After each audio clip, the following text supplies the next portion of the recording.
ఏ బాటైనా పర్వాలేదంట, సమయంతో సాగటమే మన సింపుల్ సిద్ధాంతం.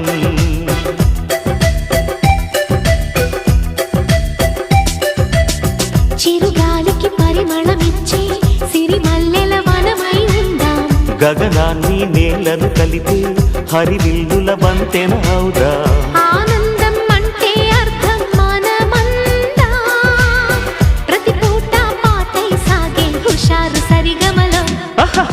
ఎన్నో ఎన్నో రాగాలుండే సంగీతం కాదా, చల్లకి నవ్వుల కేరింత.